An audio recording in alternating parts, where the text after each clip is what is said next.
My name is Ros Eyben. You're wondering what that picture is. Okay. I was triggered to put up that picture because of something Kamal Carr said this morning when he talked about how he first met Robert.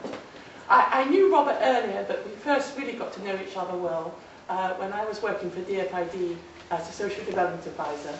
And I was advising on DFID's programs to India and trying to persuade my colleagues to take a farmer-first approach.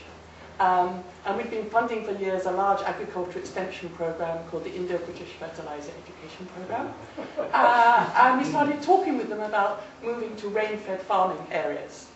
And I said to my colleagues, do you think we could invite Robert Chambers to do some workshops with the project staff in redesigning the approach? And my colleague said, provided he doesn't challenge any of our assumptions. So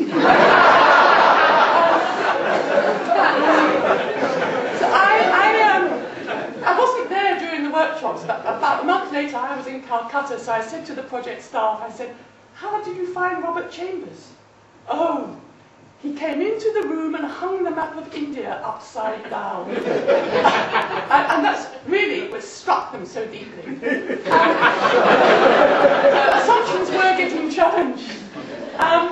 This picture, why have I put this picture up? I took this photograph, I don't know, about 1988, 1989. This is a DFID agricultural advisor, when they still had agricultural advisors. Yeah. Looks like a young Simon Maxwell. These are two, this is kind of the senior project manager from the implementing agency, and this is kind of his technical advisor, right?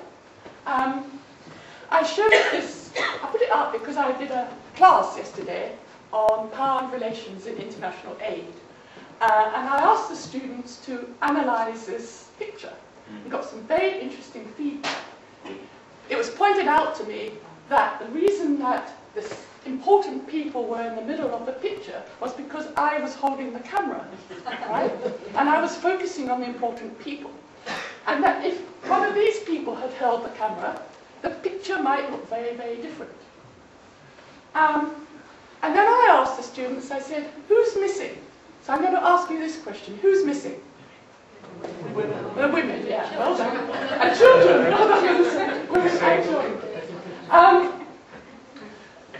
So, why I've shown this picture is, because, okay, it takes me back to the time I first met Robert and how he challenged our assumptions. But it's also about our students. I'm really struck at this meeting. I think we're a fantastic group of people. But our average age is pretty dismal, right? And a younger member of the participation here said to me over tea time, she said, you know, we talk about invisible power. She said, I actually feel slightly intimidated of speaking up. And I thought that's really interesting, right? I think what we try and do in the Institute in our teaching is actually try and encourage our students to speak up and challenge them, like the way they challenged me yesterday. And this session is about looking to the future. I've worked in international aid all my life. I think the paradigm of international aid, as we've known it since during the whole career of Robert, to which he's made such an enormous contribution, but I think that paradigm's rapidly on the way out. So I thought, well, if I'm meant to be talking about participation and aid, because that's the chapter I've written in the book, what does it mean? And I decided actually what it means is all the brilliant young people that we meet who come in through these institute doors, and therefore I'm so delighted this event is hosted by the Alumni Association.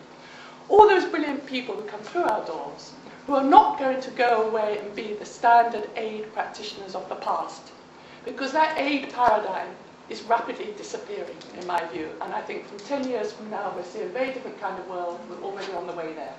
So, looking to the future, I think we should leave it to the youth, and they will look after the world. Good luck to them.